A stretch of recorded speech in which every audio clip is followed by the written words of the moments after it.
అందరికీ నమస్కారం. Welcome to icon politics. నమస్కారం రాజేష్ గారు. నమస్కారం సార్.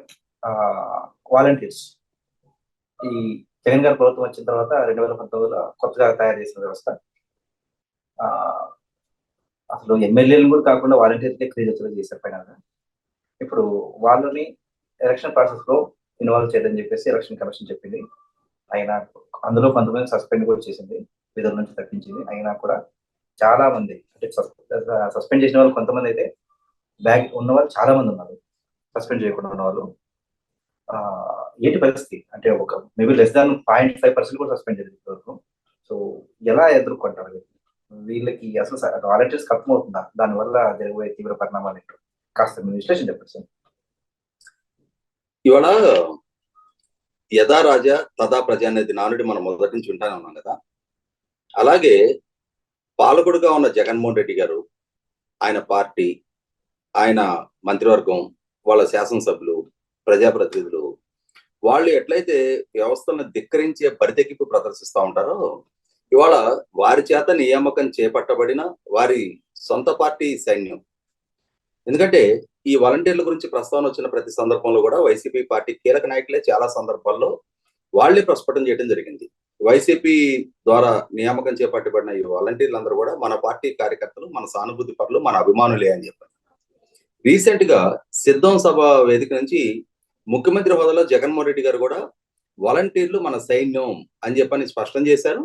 అదే సందర్భంలో వాలంటీర్లు ఉద్దేశించి మీరు స్లీవులు మడత పెట్టడానికి సిద్ధంగా ఉన్నారా అని చెప్పని కూడా జగన్మోహన్ రెడ్డి గారే పిలిపివ్వడం జరిగింది. అంటే దాని అర్థం ఇవాళ ఒక బరితెగింపు యుద్ధానికి తన సైన్యాన్ని సిద్ధం చేస్తున్నట్టుగా జగన్మోహన్ రెడ్డి గారు బాహాటంగా ప్రకటిస్తా ఉన్నారు. అటువంటి సందర్భంలో జగన్మోహన్ రెడ్డి గారు ఏ విధంగా అయితే రాజ్యాంగ వ్యవస్థలను కూడా ధిక్కరిస్తూ ఉంటారో, న్యాయస్థానాలు ఇచ్చిన తీర్పులను కూడా ధిక్కరిస్తూ ఉంటారో, వాటికి గౌరవించకుండా వాటిని అమలు చేయకుండా ప్రతిఘటించే ప్రయత్నం చేస్తూ ఉంటారో, అదే విధానాన్ని ఇవాళ ఆయన చేత నియామకం చేపట్టబడిన ఈ వాలంటీర్లు కూడా అమలుపరుస్తూ ఉన్నారు.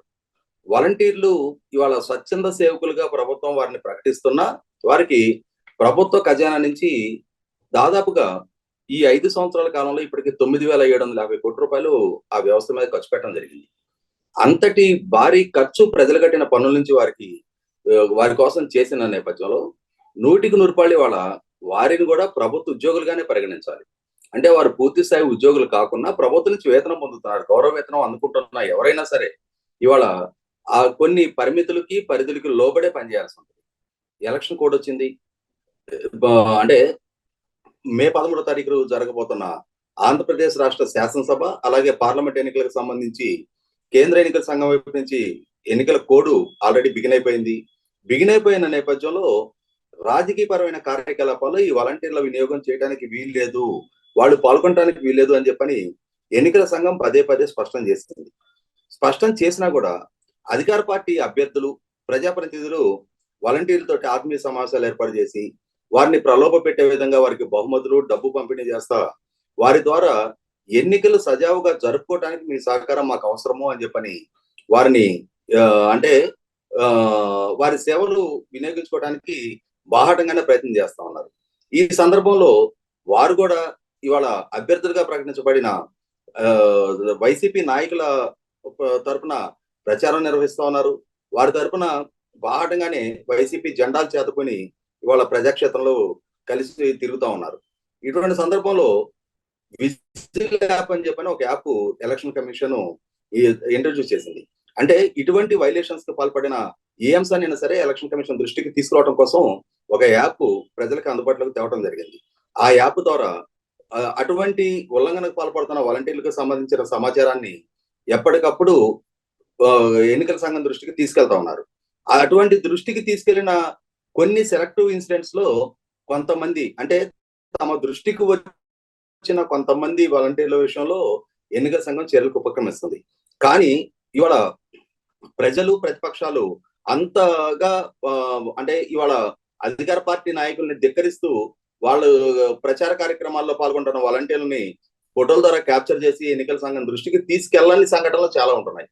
కానీ ఇప్పుడు దాదాపుగా ఈ 2-3 రోజుల్లో 200 మంది వాలంటీర్లను ఇప్పటికి సస్పెండ్ చేసినా కూడా ఇంకా బాహాటంగానే వాలంటీర్లు బరితెగించి వాళ్ళ అధికార పార్టీ నాయకులతోటి కలిసి వాళ్ళ ఎన్నికల ప్రచారంలో పాల్గొంటా ఉన్నారు, వారి రాజకీయ కార్యకలాపాల్లో పాల్గొంటా ఉన్నారు. ఇక్కడ ఒక ప్రశ్న సార్, అంటే ప్రతిపక్షాలే వాళ్ళ మీద కంప్లైంట్ చేయాలా? ఎలక్షన్ కమిషన్ కంటే ఒక సొంత వ్యవస్థ లేదా?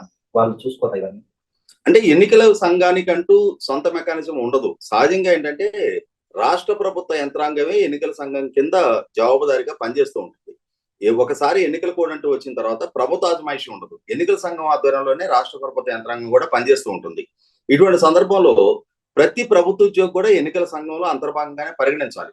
ఎన్నికలని సాఫీగా జరపడం కోసం ఇవాళ ఉద్యోగులకి, అంటే రాజకీయ నాయకుల కన్నా కూడా ఒకసారి ఎన్నికల కోడ్ వచ్చిన తర్వాత ఉద్యోగులకి అంతటి విస్తృత అధికారాలు ఇవాళ రాజ్యాంగం కల్పించింది.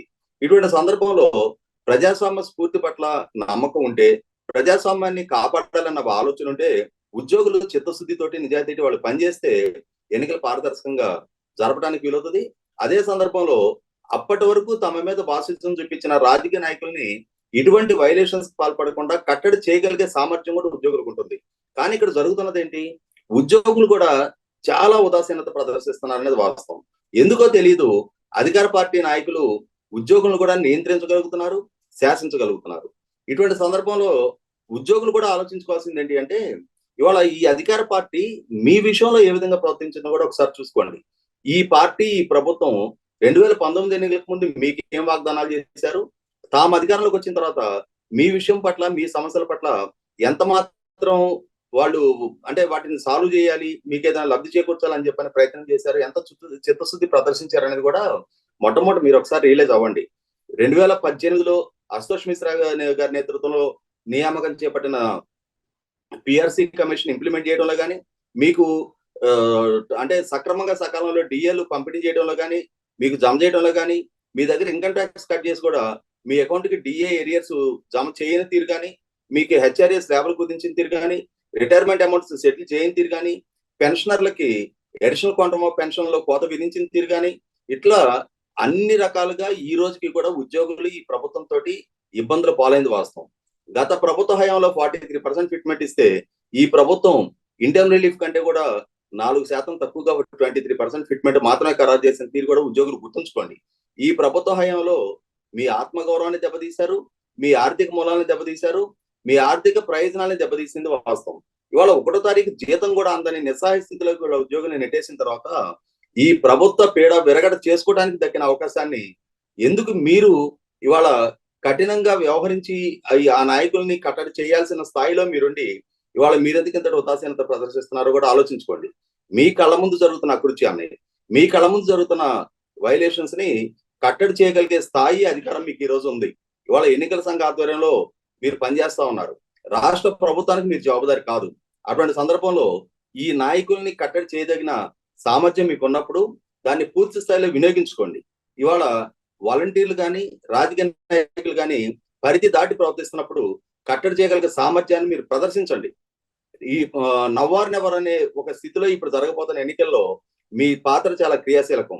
ఇవాళ మిమ్మల్ని ఎన్నికల విధుల నుంచి దూరం చేయడం కోసం, ఉపాధ్యాయులను కూడా ఎన్నికల విధుల నుంచి దూరం చేయడం కోసం, ఉపాధ్యాయులకి బోధనేతర విధుల నుంచి దూరం చేస్తూ ఒక జీవో తీసుకొచ్చిన తీరు కూడా చూసాం. అటువంటిది మొదటి నుంచి ఎన్నికల నిర్వహణలో ఎక్స్పీరియన్స్ అండ్ ఎక్స్పర్టైజ్ ఉన్న ఉపాధ్యాయుల్ని ఎన్నికల విధులకి దూరం చేసి, జగన్మోహన్ రెడ్డి గారు అనుభవ రాహిత్యంతో ఉన్న సచివాలయ సిబ్బంది ద్వారా ఎన్నికలు నిర్వహించాలి అని చెప్పని చేసిన ప్రయత్నం కూడా ఎన్నికల సంఘం చొరవతోటి బూమరాంగ్ అయిన తీరు చూసాం.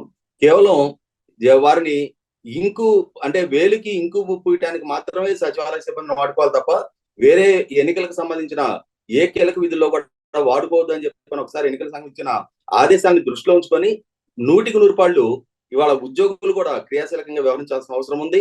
జగన్మోహన్ రెడ్డి గారి పార్టీ, ఆ పార్టీ నాయకులు, ఆ పార్టీకి అనుబంధంగా కొనసాగుతున్న వాలంటీర్ లాంటి వాళ్ళు చేసే తప్పుల్ని కట్టడి చేయడానికి, కఠిన చర్యలు తీసుకోవడానికి మీరు 100కి 100 ముందుకొచ్చి సహకారం అందించాల్సిన అవసరం ఉంది ఇవాళ. సార్, మరి వాలంటీర్లు ఈ విషయం తెలుసుకునేసి కాస్త ఎందుకంటే వాళ్ళ భవిష్యత్తు ముఖ్యంగా ఇంపార్టెంట్. వాళ్ళ భవిష్యత్తులో ఎటువంటి ప్రభుత్వ ఉద్యోగాలు కూడా చేయలేని పరిస్థితి. ఎందుకంటే ఇప్పుడు ఈ పొరపాటు ఈసీఐ కేసులు ఎదుర్కొంటే మాత్రం చాలా పరిణామాలు చాలా తీవ్రంగా ఉంటాయి. కాస్త ఈ విషయం తెలుసుకునేసి కాస్త వాళ్ళు పని చేస్తుందని చెప్పేసి ఆశిస్తామని. ధన్యవాదాలు సార్.